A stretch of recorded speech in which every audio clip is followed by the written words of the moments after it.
Today, mankind stands at a crossroads, and the path that humanity chooses may have a greater impact on our freedom and prosperity than any event in history. In 2008, a new technology was introduced that is so important that its destiny and the destiny of mankind are inextricably interlinked. It is so powerful that if captured and controlled, it could enslave all of humanity. But if allowed to remain free and flourish, it could foster unimaginable levels of peace and prosperity.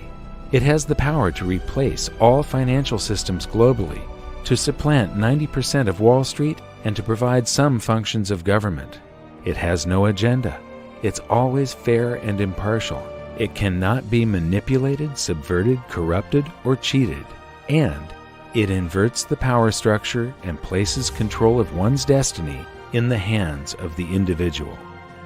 In the future, when we look back at the 2.6 million year timeline of human development and the major turning points that led to modern civilization, the creation of farming, the domestication of animals, the invention of the wheel, the harnessing of electricity, and the splitting of the atom, the 60-year development of computers, the internet, and this new technology will be looked upon as a single event, a turning point that will change the course of human history. It's called Full Consensus Distributed Ledger Technology, and so far, its major use has been for cryptocurrencies such as Bitcoin, but its potential goes far, far beyond that.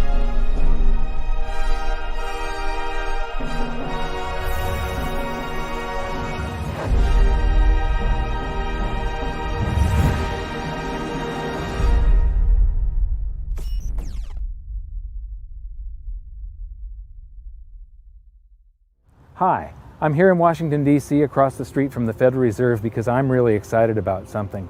We could be on the verge of a paradigm shift in currency and trade that could put places like this, the Federal Reserve and other central banks, out of business.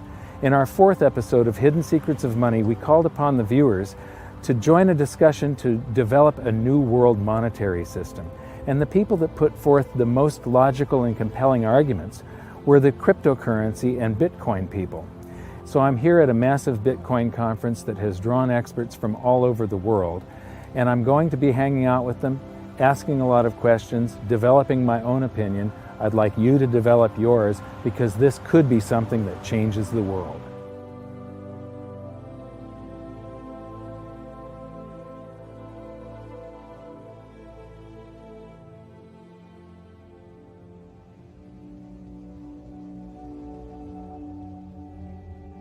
The most common question I get lately is, when are you going to make an episode of Hidden Secrets of Money about cryptocurrencies? The reason this has taken so long is that I wasn't happy releasing this video until I was comfortable explaining how it works, and now I finally can. As I said in the intro, we're going to start this journey at my first ever Bitcoin conference. This was the first time I had done a deep dive into researching Bitcoin, and after it finished, I kept on learning and learning some more. And it actually became difficult to finish this episode because of the speed at which this space is evolving. But just a few weeks ago, I learned about something new that could change everything, and I knew we had to get this video out quickly. This really is big. We'll learn more about this latest breakthrough later in the video because in order to explain it, we need to go right back to the beginning and learn how Bitcoin works. Like most people, at first I found the whole thing to be very abstract and complicated, but now I've found a way of breaking it down so that you don't have to be a rocket scientist to get it. I'm going to explain it by using an ancient problem that Bitcoin claims to have solved. It's called the Byzantine General's Problem, and until now, it's been unsolvable. The problem goes like this. How do you make absolutely sure that multiple entities which are separated by distance are in absolute full agreement before an action is taken? In other words, how can individual parties find a way to guarantee full consensus? Here's the example. Imagine that you are a general in the Byzantine army and you're planning to attack an enemy city. You have the city surrounded by several battalions, each of them camped several miles from the other, and each of them led by another general. A coordinated attack on the city from all sides at the same time will be successful, but an uncoordinated attack will likely end in defeat. You have decided to attack at dawn, but you have no walkie-talkies or cell phones, and signals from flags, torches, or smoke could be seen by the enemy. How do you make sure with absolute certainty that all of the other generals reach consensus and all attack together at dawn? You could send messengers on horseback, but what if one of them is captured or killed before delivering the message? You would need to have a reply from each of your generals confirming that they have received your message, which means that they would have to send messengers to you on horseback, but what if they are captured or killed? What if a messenger is captured by the enemy and an imposter messenger with a fake reply is sent back to you? And how do the other generals know that the messages that they received from you are genuine and haven't been intercepted and altered by the enemy? Worse yet, what if some of the other generals are traitors and they send messages back to you confirming that they will attack at dawn when their true intention is to retreat? How can you ever be absolutely certain that all of your battalions will reach consensus and attack simultaneously? Like I said, this problem has remained unsolved for thousands of years, and at its core, it's all about individual parties being able to trust each other directly, no strings attached. Bitcoin claims to have conquered this problem. Now imagine that the battalions are actually computers on a network, and that the generals are copies of a computer program running a ledger. A ledger that, via some very complex math, records transactions and events in the exact order that they happened. The key here is that all of these ledgers are exactly the same for everyone. As soon as a change is made on one copy of a ledger, if it is proven to be true by the math, all other copies of the ledger are updated to match. What we have here is a distributed ledger that is also always in consensus. This is one of the first things to understand about Bitcoin. It is the first full consensus distributed ledger mankind has ever seen. This network can be expanded across the entire planet. It means that individual parties on opposite sides of the world can come to consensus on an event without requiring any third party as an intermediary for trust. Whether it's an order from a general to his troops or an order from you for a pizza, a distributed ledger confirms via math whether an event is true and records it permanently. Bitcoin, the first full consensus distributed ledger, is a trust machine. But is it 100% reliable? That's a question for later in the episode. But for now, where did Bitcoin come from and who invented it? Well, Bitcoin was originally developed by a pseudonymous developer, Satoshi Nakamoto. There's a lot of speculation about who he is, and frankly, I work directly with him, but I have no idea. But that never really worried me because Bitcoin itself is open source. And so any engineer can evaluate the Bitcoin source code, evaluate the Bitcoin cryptography, and understand and trust the software. So you don't have to trust who wrote it, you trust the software itself. And so that was one of the big reasons why Satoshi chose open source for Bitcoin, is so you can have trust in the system. You don't have to trust who he is. I don't know who Satoshi Nakamoto is. I also don't know who Euclid was. Might have been some dude in Sicily a few years BC. But we don't really know. We have some historical records that tell us that Euclid was someone who invented geometry in the ancient world. But it doesn't matter. Euclidean geometry works whether I know who Euclid is or not, whether Euclid was a nice guy or an evil person Euclidean geometry simply works. It's completely independent of its creator. And if we didn't know who invented the electric motor or the radio or any of these core technology developments, electricity, so what? They still work. You don't have to have any appeal to authority. We don't have to worry about the motives. Now, in a centralized system where someone is in control, it matters who is behind the curtains. It really matters who is in control. It matters who invented it because they remain in control, or they might have a secret way of controlling it. Bitcoin is wide open and no one is in control, and everyone can see exactly how it works. So how does it work and what's the point? Cryptocurrencies like Bitcoin allow people to transact with each other using the internet anywhere on Earth.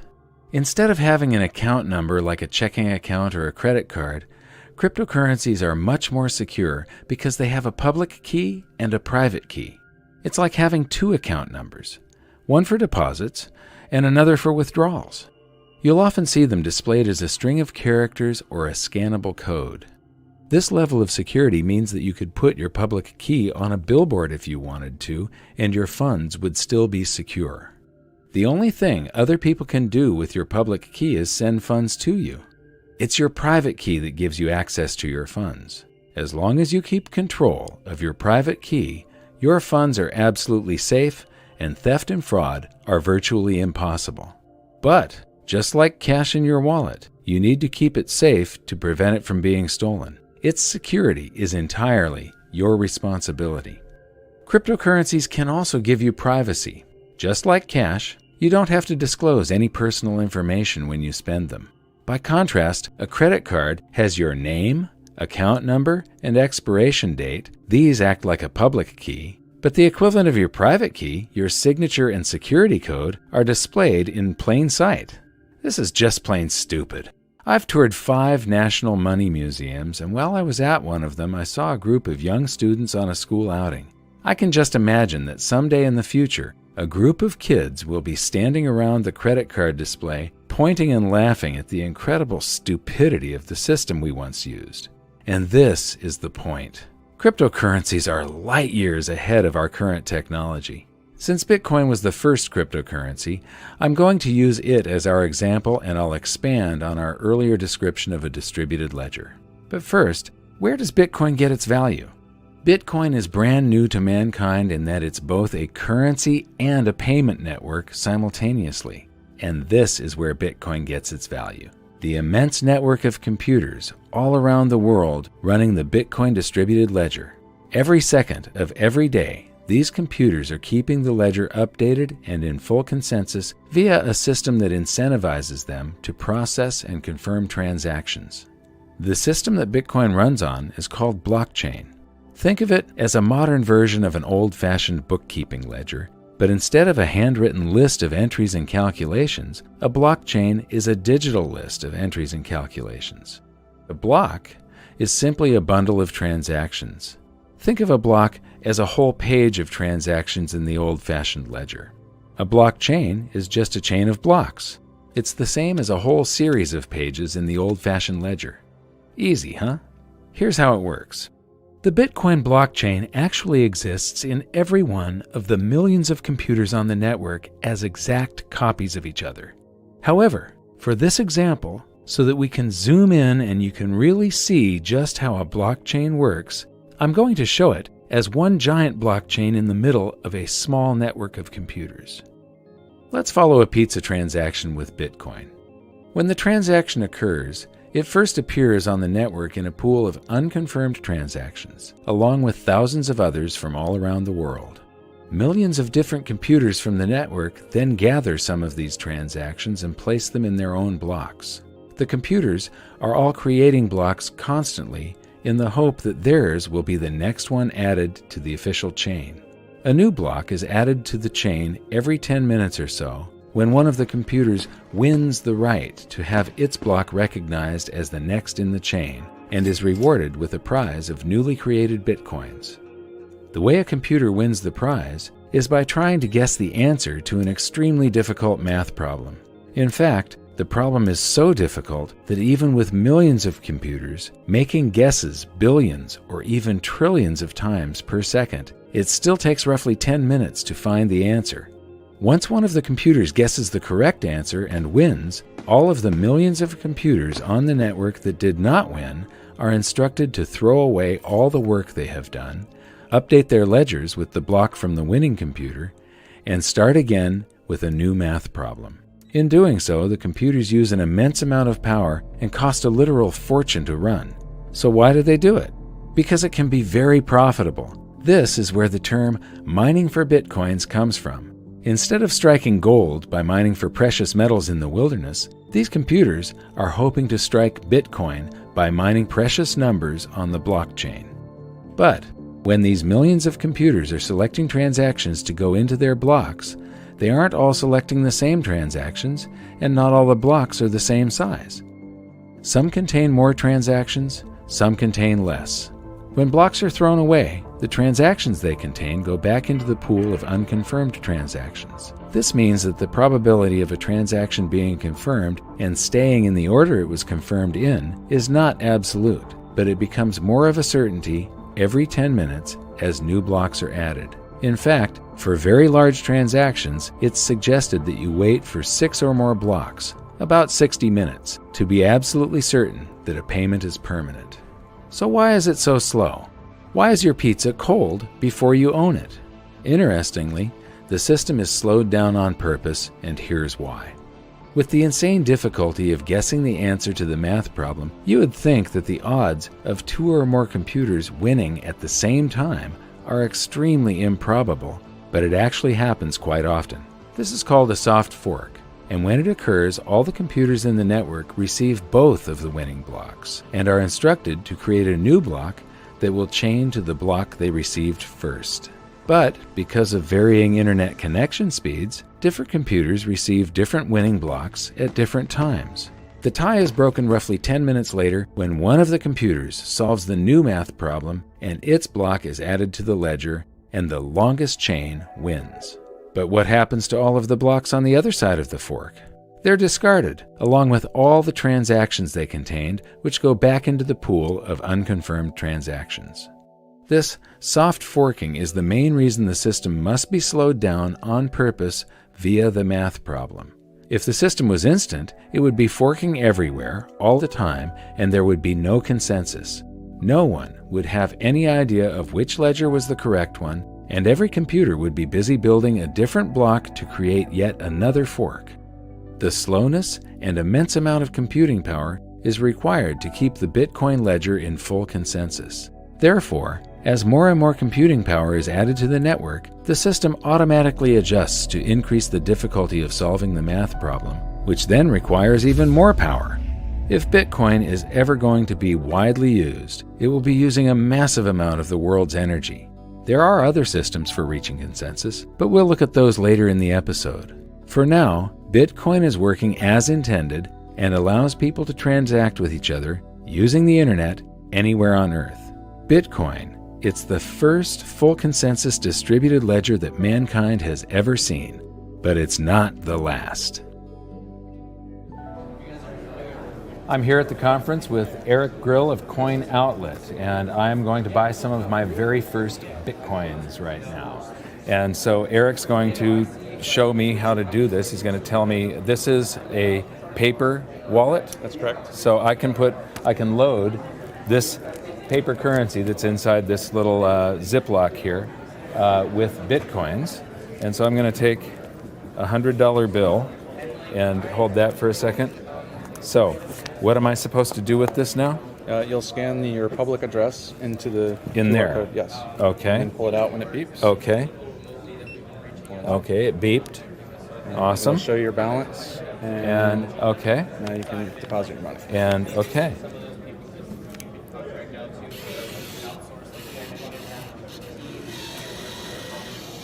And aha. So I've got 0.1607324 Bitcoins. and I just finished this session. And now it's sent it and It's done. And so basically, in the blockchain, the $100 that I just put in gave me that 0.16 something Bitcoins in the blockchain. It's been assigned to my account code. And behind here, I can peel this open, and there's a code that is my private key. That purchasing power is now protected in the blockchain that is mirrored around the world millions of times. So thank you very much, Eric. Great. It was Thank you great very much. meeting you. Yep. Wonderful machine and a great advancement forward when it comes to convenience Yes, for people. looking forward to it. They'll start understanding cryptocurrencies more when they get an exposure that's very similar to an ATM. That's what we're mirroring. Yes. Yes. Okay, thanks. Thank you.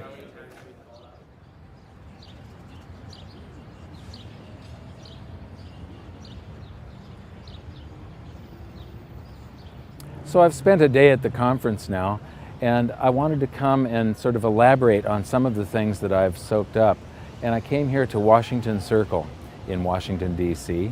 Behind me is a statue of George Washington. A lot of people don't know this, but you know, the Revolutionary War was a war fought to free themselves from regulation, from government intrusion on their lives, from too much taxation. And the founding fathers were fighting for liberty and freedom. And at the end of the war, George Washington was in control of the armies of this continent and could have crowned himself emperor, but instead chose to resign his commission and retire to private life, giving us this gift of a free republic. One of the things that I'm getting from this conference is that a lot of them are worried about regulation. And so it's this same revolution being fought all over again. They're worried about regulation. They can't actually stop transactions with cryptocurrencies, but they could come and try and punish us afterwards and make it less likely to be used. And this is a tool that could free humanity. It's an amazing leap in technology, an amazing leap in the potential evolution of mankind. And so if this battle is lost and governments do succeed in trying to regulate the cryptocurrencies, it would be like losing the Revolutionary War. This stands for everything that the Founding Fathers stood for: the belief in freedom, liberty, and the individual choice and responsibility for your own actions.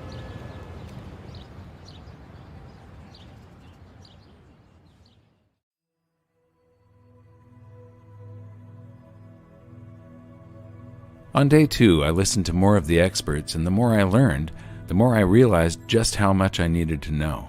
Even once you know all the technical details about Bitcoin, there's still a lot to learn about keeping your funds secure in the real world.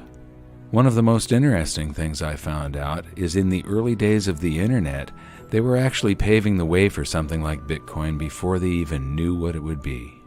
So when the first web browser was built, there was a 404 error, page not found, and there's also a 402 error, payment method not specified.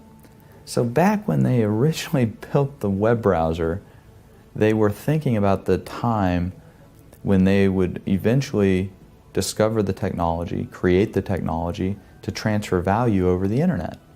They didn't have the technology back then, but they still had the foresight that eventually we would get there. Well, now we're here. Bitcoin is a solution to that. You know, it's hard to isolate what in particular about Bitcoin is so amazing, but if I had to name one thing, I would say it was the distributed network. This is kind of an amazing thing because it's essentially immortal. It can exist, you know, in trillions of copies all over the world. What that means essentially is that it can't be destroyed. I mean, you could apply every regulator, every bureaucrat, every politician, every central banker in the world, assign it to destroy the blockchain, and they could spend, you know, 24/7 doing this, smashing copy after copy after copy, and destroy trillions of copies. But so long as there's one left somewhere, and there always will be, it can reproduce itself instantly and come into existence of billions and trillions of times over again, virtually instantly. What this means is that the blockchain itself is more powerful than all the governments in the world combined many times over. This is huge. We've never had a tool this powerful to beat back the despots of the world. Throughout most of the convention, I couldn't find anybody that shared a few of the concerns that I have about Bitcoin, such as being a deflationary currency. That was until I met Chris Ellis. Chris, tell me about the concerns that you have. So, Bitcoin right now is still an experiment, as are most cryptocurrencies, and the price is mostly supported by a speculative sentiment. And that's because markets are forward pricing mechanisms. People are looking at the information and they're buying on the basis of what they believe other people will do in the future with that information. And I think that a lot of people, having spoken to a lot of merchants as well, they are telling me anecdotally that people are not spending their Bitcoins. So I am concerned. I think the economic side of Bitcoin is probably the weakest. That's why we need a lot of these alternative cryptocurrencies to play around with some of the parameters. But we should consider this an experiment for now. Mm-hmm. One of my concerns is that in a deflation, velocity slows down because your currency is going to be worth more tomorrow than it is today. And so people have a tendency to hoard currency in a deflation, like the Great Depression, for instance.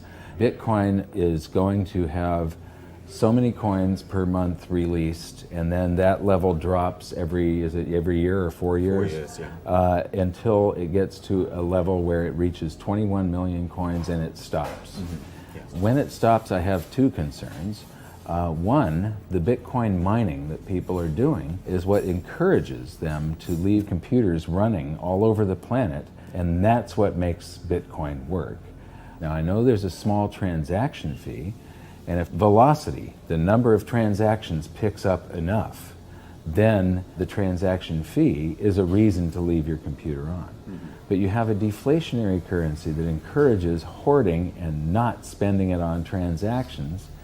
And so when it reaches the 21 million, what is the reward for leaving the computers running if velocity slows and people tend to hoard it and there's no new coins to be mined anymore? So, and plus, the cost of power is probably going to go up in the future. Yeah. Have you got any other concerns? Yeah, one of my concerns in this space is that most people here are communications and marketing. They're in the business of persuading people. And I think we need more developers. We need to inspire younger people. There are probably fewer than 1,000 people on the planet that actually know how to code a cryptocurrency. And that is a huge form of centralization. They become like Congress. And then we have to kind of go to them as lay people who don't know how to code and ask for changes, or otherwise we end up having to fork the code and produce our own one. So I still think there's a lot to do in terms of outreach, getting existing programmers into the Bitcoin space, onto the GitHub repository, so they can start making their own changes and start experimenting and learning as well.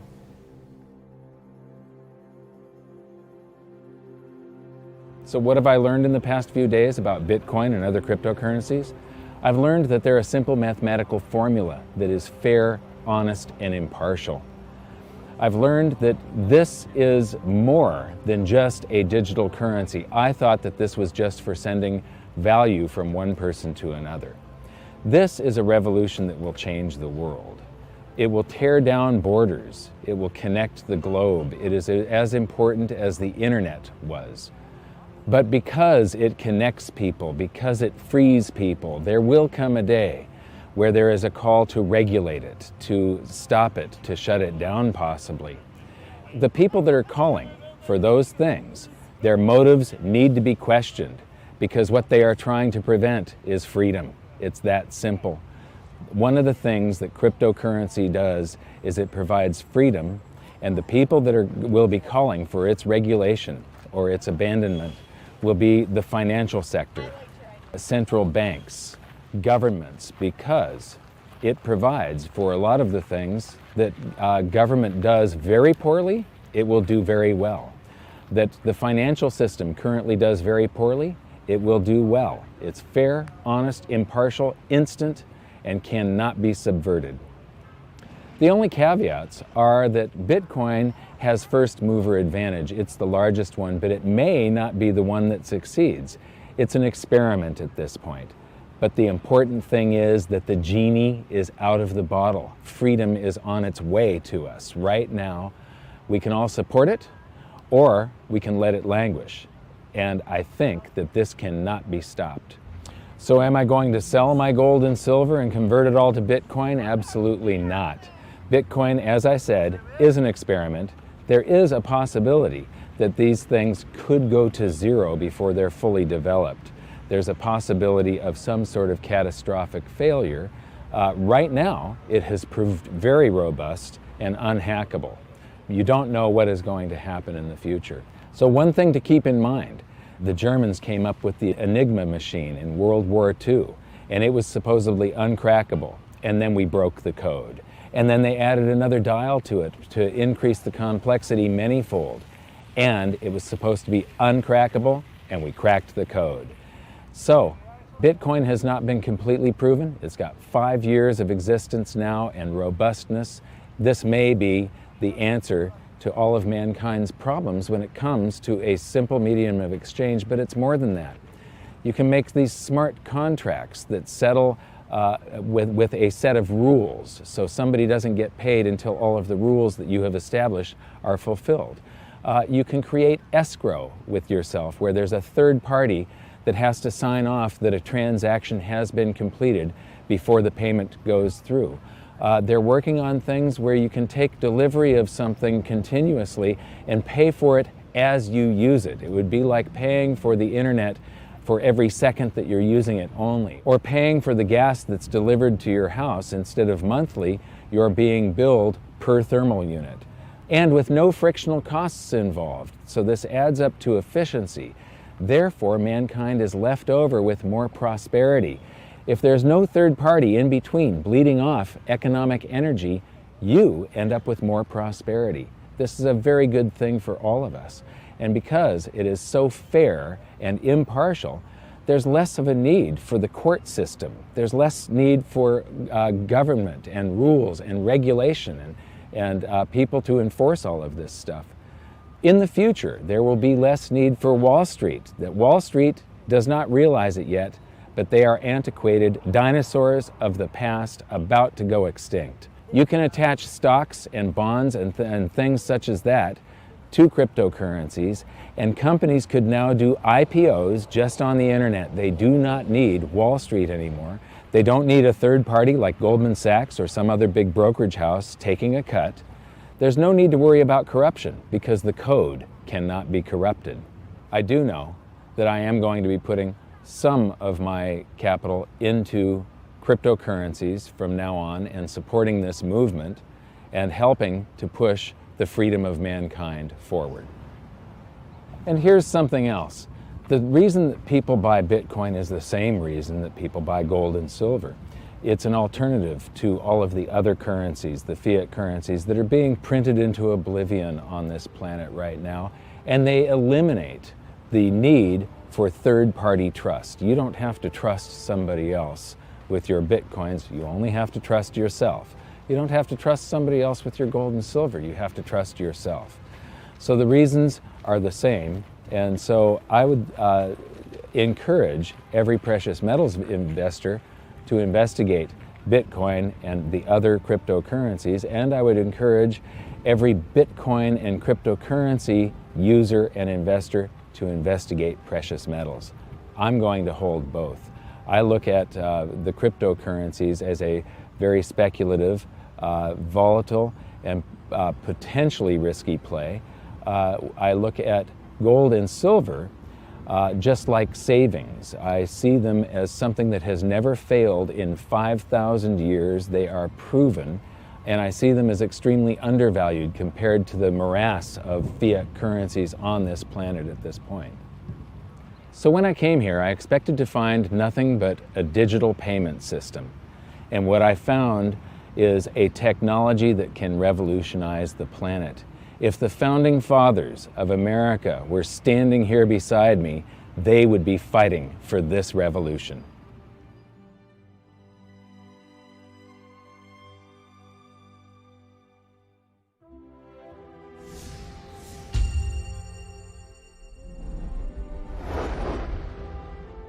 Hi, this is an action alert for July 11th, 2014. I promised all of the insiders that I'd keep them updated on what I'm doing financially. And recently I've done something quite unusual. Up until now, my portfolio is entirely precious metals, gold and silver, physical. But I've been investigating Bitcoin quite a bit. I was in Washington, D.C. recently at a Bitcoin conference, and I learned a lot about it. I became convinced that this has a tremendous upside potential. The downside potential, it would be short term, and there is a downside risk that it could entirely fail. So I'm not going to put a lot of my portfolio into it, but someday I will probably be up to around 10% of my portfolio going into Bitcoin, believe it or not. The other thing that I'm doing is I'm buying a bunch of Pegasus 1 ounce rounds because they're a bargain, and I recently cut a video about how silver is a game of ounces. One of the things I didn't get around to during the conference was talking to retailers about their experience of accepting Bitcoin as payment. I'd become interested in accepting Bitcoin at my own business, but I still had some questions, so I made a trip to Salt Lake City to see Patrick Byrne. Now, this is a guy I've really got respect for because he understands monetary history, economics, and the frictional nature of our current monetary system and Wall Street. So I know that you're in a fairly low profit margin business, being an online retailer of discount goods. I too am in a very low profit margin business. You've been taking Bitcoin. You're one of the first large businesses to adopt Bitcoin. The first. The first. Large business. Excellent. What is your recommendation for me? Well, we have publicly, you can look in our public filings, our gross margins are in the high teens, which is quite low for a retailer, and our operating margin is a little over 1%, 1.2%. And of course, to take people's credit cards costs about 2 or 3 or 4% for most businesses. If you start doing sales in Bitcoin and it saves you, say, 3% on your expense, those sales, instead of being 1% net margin, go to 4% net margin. So it's really, especially if you're a tight margin business, it makes a lot of sense to accept Bitcoin and avoid those credit card processing fees. Those credit card companies and that part of the financial industry really has an amazing ability to sit on the exchanges you're making with the public and extract. They're basically extracting the entire profit margin for themselves. And Bitcoin ends that. Cryptocurrency ends that. So it's a frictionless system. Frictionless system, but you can, the empire is going to strike back no matter what they're saying. I think the financial industry is quite sorry they didn't do more to put a stop to Bitcoin, kill it in its cradle. Now that it's getting some momentum, they're not able to.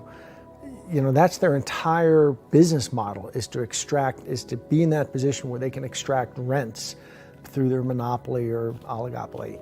And Bitcoin ends that. So it's really an arrow right at the heart of their business model. If you don't trust the financial system anymore, there's basically 2 ways of checking out. You can buy gold, physical gold and silver, and get it somewhere safe where it can't be taken from you. And the other solution is to get into the crypto revolution.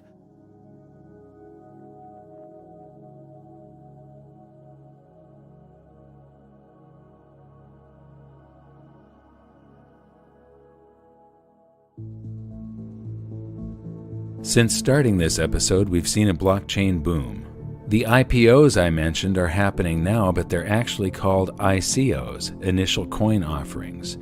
And the early nonchalance of the financial industry has been replaced by a race to develop their own blockchain payment systems.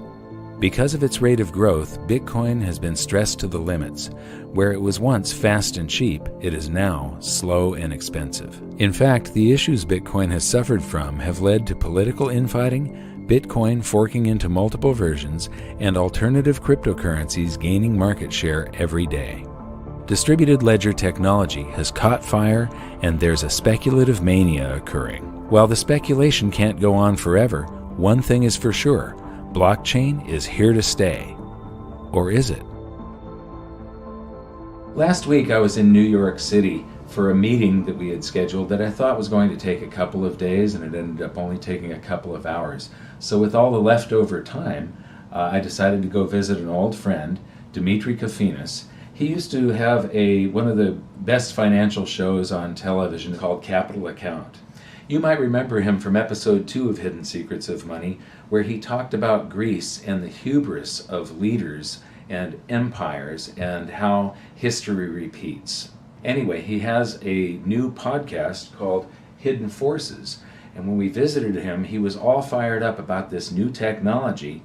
And this podcast, when I listened to it, I got all fired up. And he invited us to attend an event.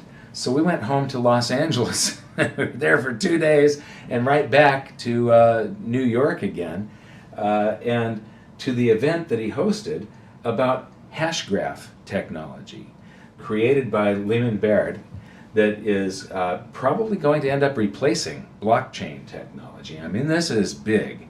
We went to the event, we listened to some of the people that are involved with this, and we were just absolutely blown away. So I'm going back to visit with Dimitri now and get his take on how the event went last night and where the future of this thing is going. Since the advent of Bitcoin, there have been many thousands of blockchain-based cryptocurrencies created, and now there are more of them being created every single day. So what's different about Hashgraph? Well, it isn't blockchain. It's totally different. In fact, the way it works is a real mind-bender and not very easy for me to explain, but I'm going to give it a try. Instead of a block in a blockchain, Hashgraph calls their packages of information events. Your computer takes a transaction like a payment, or anything else for that matter, such as an action in a video game, an offer to sell merchandise or even sell stocks or bonds, a bid on that item, a contract, or even a law. Pretty much any information or transaction you want to record, and it puts it in the event. For transmitting information quickly, Hashgraph uses a technology that has been the gold standard in computer science for decades. It's super fast, and it's called Gossip Protocol. Your computer randomly tells another computer in the network about the event you've created, and that computer responds by telling your computer about any events it heard about. Then that computer tells another computer about your event and the other events it heard about, and the computer it's talking to responds by telling all the events it knows about. It's absolutely the best, most efficient way to spread information, and it's exponentially fast. But here's the twist. Each time a computer tells another computer about an event, it also includes the information of the time it heard it and who it heard it from, and the time they heard it and who they heard it from, and so on and so on. It's called Gossip About Gossip, and it lets everyone know what everyone else knows and exactly when they knew it in just fractions of a second. The other major component is an even older technology, and it's the most robust, secure, and certain way of coming to absolute consensus. It's called voting protocol. But until now, it was so slow that nobody ever used it. And the twist that Hashgraph has given it is that there's no voting. Instead, because everyone already knows what everyone else knows, you can mathematically calculate with 100% certainty how they would vote. It's virtual voting, and it allows Hashgraph to come to consensus almost instantly.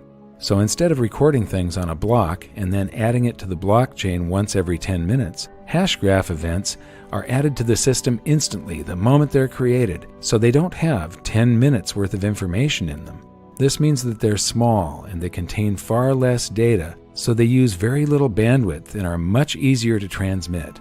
And because it's not trying to guess the answer to an incredibly complex math problem trillions of times per second, Hashgraph uses just a minuscule amount of power. From what I've seen so far, compared to blockchain, Hashgraph is lightning fast, more secure, and provably fair. All events are time-stamped the moment they're woven into the system, so the record of whose event came first and whose came second is instant, and there's no such thing as soft forking or unconfirmed events. It can also replace huge portions of the internet that are currently run by centralized servers, by replacing them with the shared computing power of all of our own computers, iPads, and cell phones. It looks like Hashgraph might just have the potential of fulfilling all the original hopes and dreams I had for blockchain technology. The power to decentralize and remove the middlemen from commerce, banking, stock markets, and much of the legal system and government. With the speed at which this technology is evolving, the future is looking bright, and Hashgraph is the perfect example of just how fast things are moving in this field. Well, I think the really amazing innovation that Leemon has made is in the way in which he has made adjustments to the gossip protocol and to the voting system in order to make them compatible at scale, right? Because a voting algorithm can work and you can reach consensus in the exact same way, but in order to deploy that in the real world, the bandwidth constraints on it would be such that you'd never actually be able to practically use it. But by incorporating the gossip protocol and creating the hash graph, and then being able to use that in conjunction with the local data that you have in memory, and running a voting algorithm locally on the computer without having to cast any votes or send any votes over the internet, you're actually able to get all those strong guarantees that you get with a voting algorithm, but you're able to do it at scale. And that's what's so remarkable. And to be quite honest, it's hard to imagine how no one thought of it. It's one of those brilliant ideas that you could have only looked in retrospect and said, how did no one think of this? But at the time, no one did. So one of the challenges, I think, with any new technology like this is how do you really explain to people, how do you make a compelling case for what makes a technology so compelling, right? And one of the things that's so compelling about this technology is the throughput, it's the speed. And it's you know, you can tell people that they've tested over 300,000 minimum tested transactions per second versus Bitcoin's 3 to 7 max. But like, how do you kind of get that in your head? And I sort of did a back of the envelope calculation, and that's roughly twice the speed of sound relative to a snail's pace, Bitcoin being a snail's pace, and this network literally being like a supersonic jet traveling at twice the speed of sound. Which is, I mean, just wrap your head around that for a second. It's remarkable. It's not even like within, so you can see the difference. It's tremendous. And understanding, of course, that the speed of the network, the reason why Bitcoin is so slow is because they have to make it slow. Because if it's not slow, it would fall apart. It would branch off everywhere. You would never have consensus. Now remember the explanation of the Byzantine general's problem from earlier and how blockchain was built to solve it? Here's something not many people know. Blockchain systems aren't technically Byzantine fault tolerant. They came close, but no cigar. So I, like many people, assumed that blockchain was Byzantine fault tolerant. And in fact, I didn't fully appreciate what that even meant. I sort of just assumed it because I saw it as a sort of part of the larger picture of blockchain being very secure and not having been hacked. But in fact, it isn't Byzantine fault tolerant. And the reason why it's not Byzantine is because in order to be Byzantine, there has to come a point in time when you've reached consensus, you know you've reached consensus, and you know you'll never be wrong. And you're never going to change your mind. And that doesn't happen with blockchain because of the nature of the network. The geometrical qualities of the blockchain network require you to always sort of recognize that you're never entirely sure. You're probabilistically more confident that you're arriving at consensus, but that's also why on the blockchain network you need to keep an entire history of the ledger, because you sort of have to have the capacity to do a forensic analysis in the event that you are mistaken, in the event that the network has forked and you don't know it. And so that's something that you don't have to do with Hashgraph, because with Hashgraph, you're coming to consensus every few seconds, and you can dump the entire history of the network's data and just keep rolling forward because you're absolutely sure that you reached consensus. And that's the difference.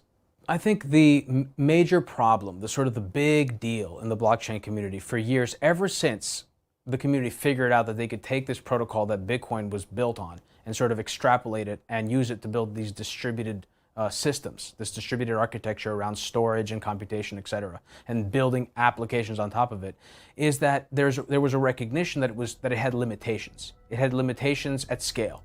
And the community has been trying to figure out how to address that, while at the same time building apps on top of it.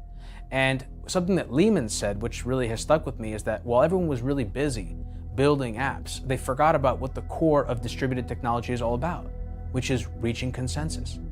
And what Hashgraph has done is it has revolutionized that process. We can agree about the things that we're communicating about at scale. And that's a revolution. It's the biggest revolution since the web. Right. And you were just following your heart to do it. That's the thing, it wasn't. Right.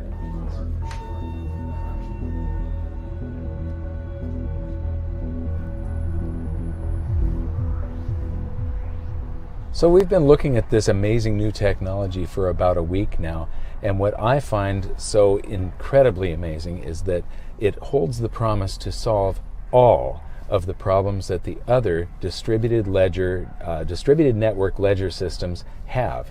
Bitcoin, once it started to scale up, it turned out that it used an immense amount of energy to run the system. And also, as it scaled up, it became slower and slower and slower to where it was no longer a currency. It was basically a speculative vehicle. People could make some gains in purchasing power on it, but it wasn't something that you could stand in line at a Starbucks and pay for a cup of coffee for. A friend of mine just did a transaction that took 4 hours for confirmation. And so this is incredibly fast, pretty much instantaneous. The number of transactions that it can process per second is mind-boggling compared to Bitcoin, and it uses almost no power. So it solves all of the issues that I had with Bitcoin. There's a lot of different cryptocurrencies now, and many of them are engineered to either be faster or to be more sound and robust, but everything has a set of trade-offs. And so whatever feature that they want to offer, they have to give up something else. So the really fast ones, if they want them to still be fast once they're scaled up, they're more vulnerable to some sort of attack or hacking. The ones that are less vulnerable to attack and hacking have the problem of scaling. They're going to be slow. Speed, fairness, where the transactions are recorded in the absolute order that they came in. Some cryptocurrencies offer you the ability to pay extra to have your transaction mined first, and that really isn't fair. A distributed ledger should be recording everything at the absolute time of event, and then full consensus is reached, and there's no argument, no going back. This is set in stone forever. So now we're actually on our way to talk to some of the team at Hashgraph and learn more about this.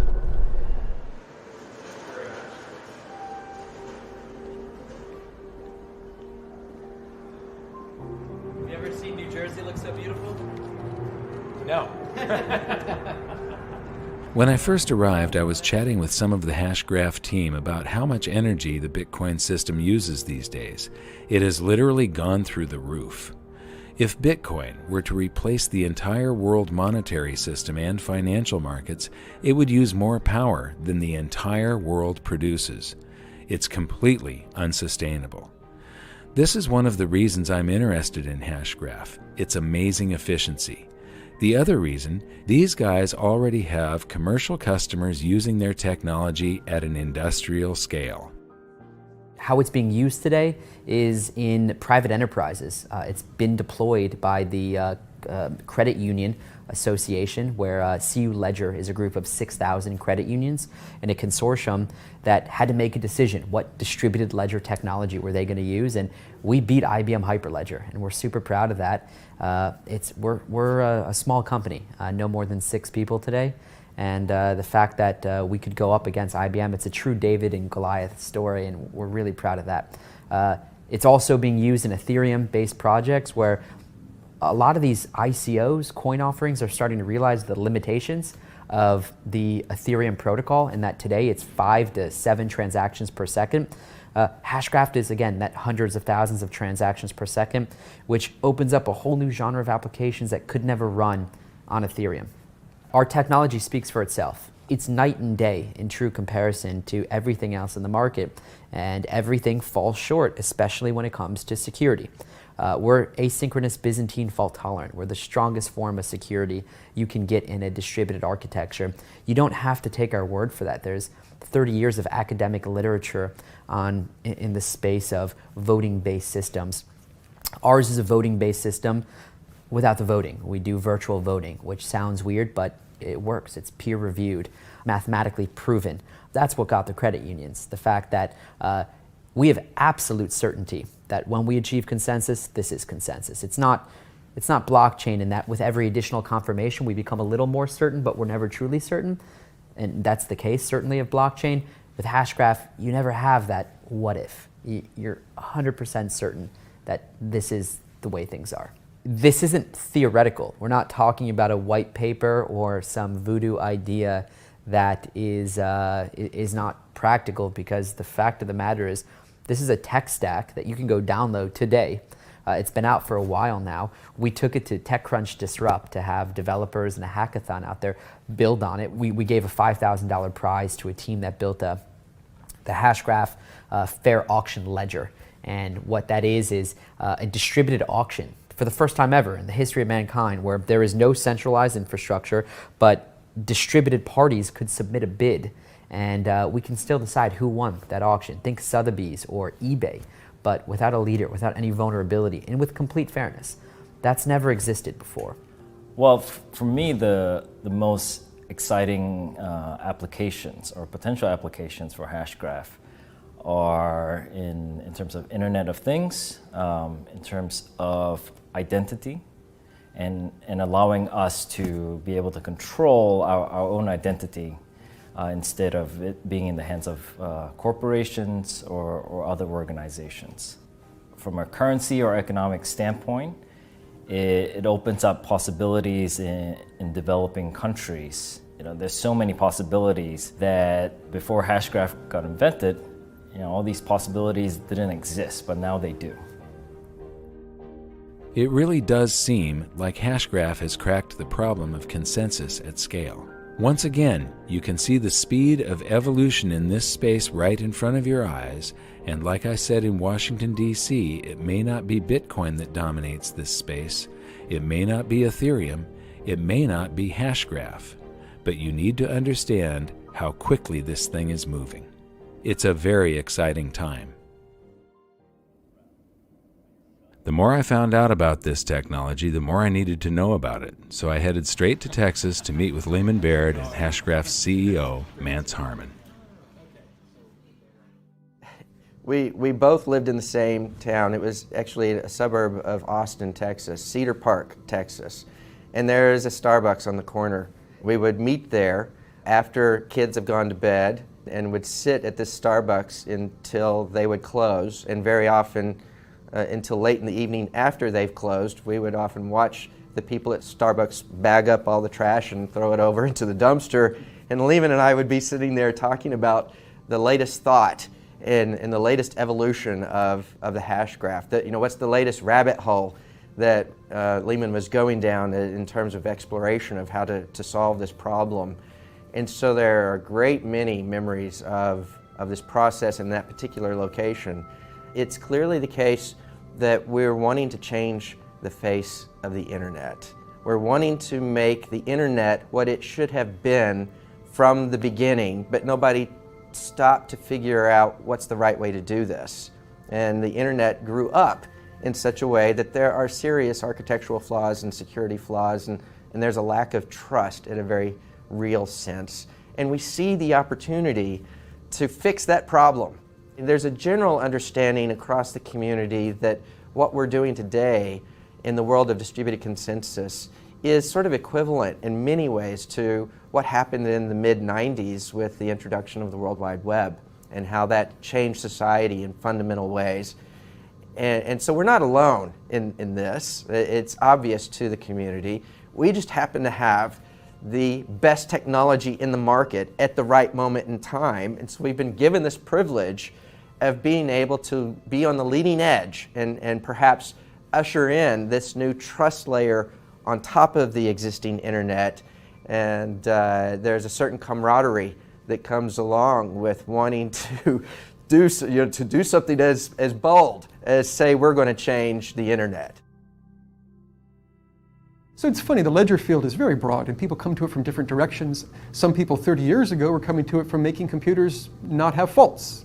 But they're also concerned about how to create cryptocurrencies, or how to create smart contracts, or how to create stored information, or how to do databases. The database world has been doing this for decades. My interest was slightly different. What I wanted to do was to enable collaboration. My goal is that we should have anyone on Earth at any moment can just wave their hand and carve out a chunk of cyberspace, carve out a world of their own without having to pay anything, for free, create a world of their own, and invite some friends. And now we have a shared world. Anybody should be able to create this shared world. And in this shared world, you and I should be able to create documents and create movies and create 3D objects, and we should be able to collaborate with each other and talk to each other. We should be able to interact in ways where I'm not the dictator of the whole world. I can't delete everything arbitrarily. We should have rules enforced. So maybe it's a fair world where I can't delete things you create. Or maybe it's a fair world where we vote on things. Or maybe it's a world in which we have a stock market and you can make sure that the first bid gets matched up with the first act, not the later ones. We want to have a world that you and I can trust, and that our friends that we have invited, and maybe the strangers we have invited, can trust is going to work the way we want. And we can trust that if my computer dies and is erased, I can get all the data back. The data will never disappear. But to do it totally for free, no server involved, just the computers of the people involved, with complete trust without having to trust any one person in any way, and be able to have this shared world that has the fairness and then the speed. I mean, I want to be able to play games in this world. So I want a ledger where I'm recording every single time a person moves or shoots or picks something up. You want to be able to do a game at, we're talking hundreds of thousands of transactions per second maybe. We want huge speed, and we want complete security. We want privacy. We want no one is spying on us. This isn't funded by advertisements. You want to spy on me so I have better advertisements. We want it just to be something that appears out of nothing, that's just living on our computers. And then, when we're able to have a shared world, we want to have multiple shared worlds that connect to each other. So maybe you and I and a few friends set up a little stock market just for ourselves to send things back and forth. The banks do this. They're called dark pools. It's like a little tiny stock market just for a few players that trust each other, sort of, but not entirely. I don't entirely trust you, and there have even been problems with dark pools where maybe banks are taking advantage of some of the information involved, and maybe one bank's hosting the server, but they can manipulate the timing a little bit, and we have to worry about this. I don't want that. I want a completely trustworthy stock market that maybe you and I and a few banks set up, but then I want to have a different stored world that maybe keeps track of a cryptocurrency, and I want them to be able to link so that that cryptocurrency is used to buy and sell our stocks.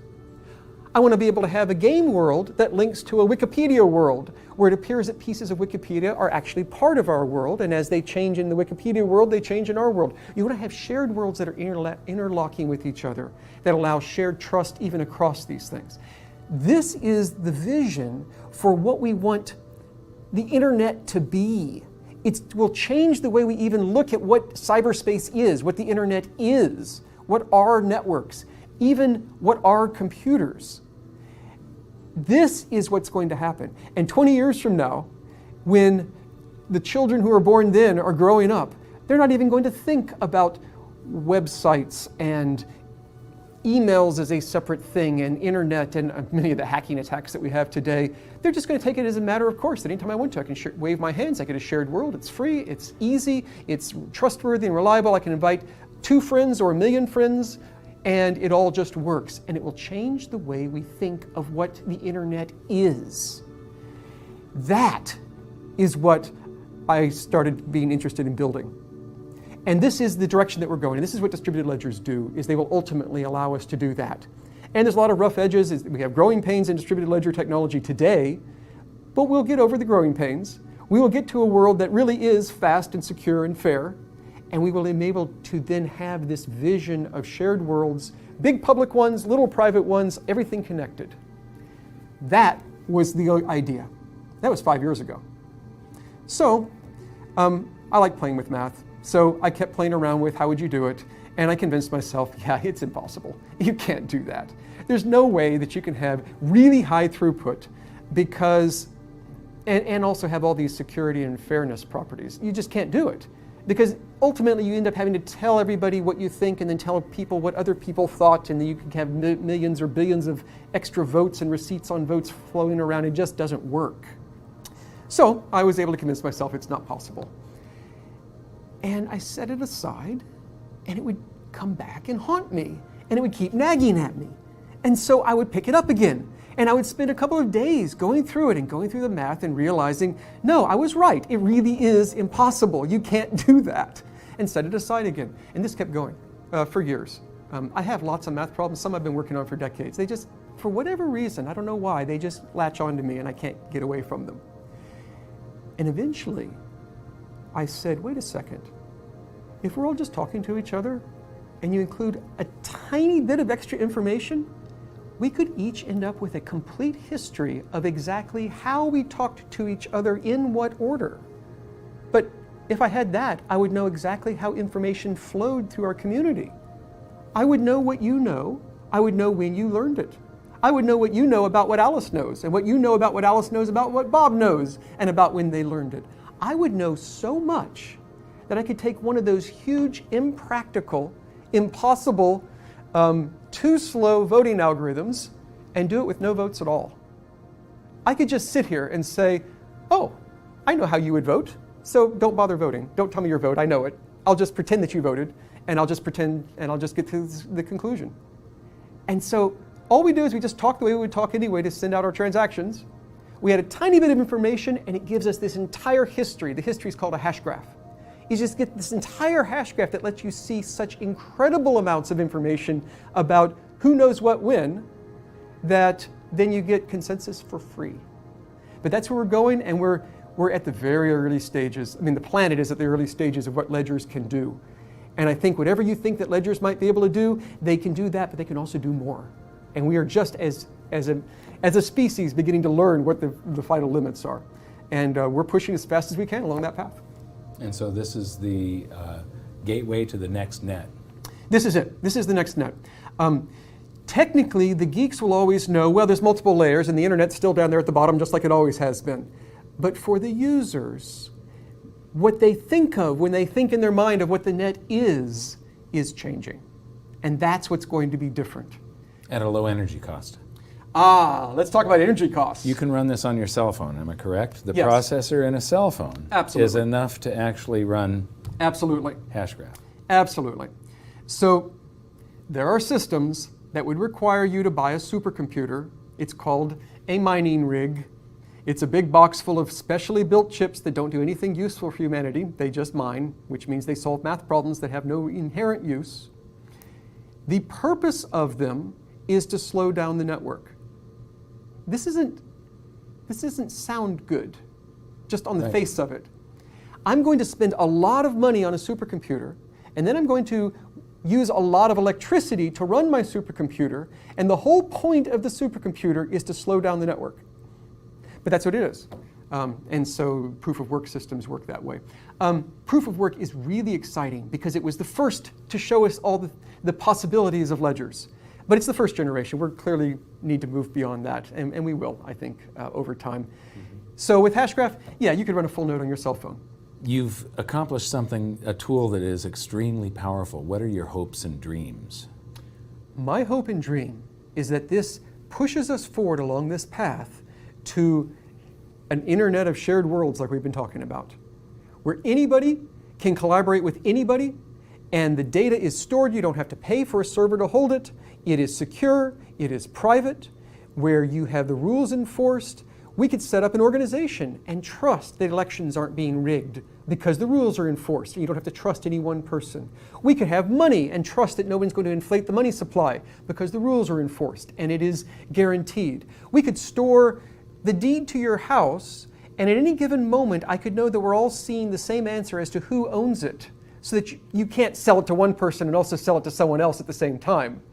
You'll get caught because it's a publicly visible thing that everyone knows that everyone else is seeing the same thing. I envision a world where the whole internet works this way, where we all know that we can all see the same thing and that rules are enforced, that we have collaboration.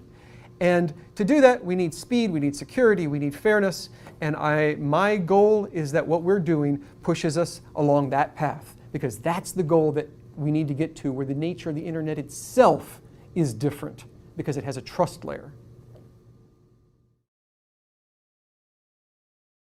So this has been my 3-year journey of discovery from Bitcoin to Hashgraph and all the promise that they contain. Now, when we make a documentary like this, you shoot hours and hours and hours of film, and you have to decide what to put in and what to leave out. Many of these guests we interviewed for somewhere between a half an hour to more than 2 hours. And they said amazing things and stuff that you really do want to learn. And so we're going to make all of this available as bonus footage on hiddensecretsofmoney.com. And so go there if you're interested in any of this, but especially Hashgraph. You know, we wanted to take you on this journey of discovery to show you these stepping stones along the way. And my hopes and dreams when I first started on this journey was that Bitcoin was going to be the technology that was going to help free the world to make a fairer, more prosperous, freer planet for all of us by helping to change the monetary system. And it has. Bitcoin is extremely important. It's like the very first automobile. It's like the discovery of electricity. It's like figuring out how to harness fire. It's a very, very important technology, but no man can design something that is supposed to be a free market interaction and predict all of the unintended consequences. And what Satoshi Nakamoto has done here is beautiful, except when he did it, figuring out how to incentivize people, he over-incentivized the mining area. And what has happened to Bitcoin is it has become this behemoth that is no longer the promise of a currency. It's not going to replace the world monetary system or the financial markets. Nobody is actually using it for transactions. They're using it as a speculation now. And so it isn't living up to the original promise of what Bitcoin was supposed to be. Hashgraph might. We have yet to see. Right now, none of the blockchain technologies that I know of can run markets where it's got to be absolutely instant and absolutely fair. Hashgraph can provide these things. You know, the people on Wall Street were sort of like dinosaurs looking up at an asteroid and not realizing what was coming. Suddenly, everybody in the financial sector is scrambling to try and figure out how they can get a cut of this. And one of the things a lot of the Wall Street people don't realize yet is that a lot of them are already obsolete. Now, Hashgraph, because it's patented, there's no token that you can buy right now. It's a platform. It's just like the blockchain. It's something that underlies applications that will be built on top of it. So, but this, the part that underlies those applications, this is a revolutionary trust layer that speeds everything up, conserves energy, and turns the internet into something completely different because it's completely decentralized. As far as government and the financial system, we have seen a tremendous change since the founding of the United States of America. It was founded on freedom, and what we've seen is more and more control by government and the financial system inserting themselves more and more and more between individuals that want to transact with one another. Now, the powers that be are not going to want to go down without a fight. And this does have a potential to supplant most of what they do, to take away much of the power. And that's really what I would like to see. And so this is my great hope and dream. But we're not out of the woods yet. We have to keep pushing this forward, and please support it. This is something that everybody should get involved with, and everybody should spread the news on it if you want it to succeed. Just like the beginning of this episode, these technologies really do have the power to enslave or free mankind. It's going to be one or the other. There is no middle ground here. And right now, we have the opportunity to choose. This is a decisive moment in history. The future of mankind depends on what you do. So, learn as much as you can about this space, all of it.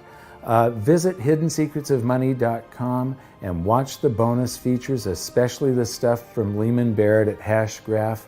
Share this video with everybody that you can. And until next time, thank you very much for watching. Good luck, and we'll see you next time.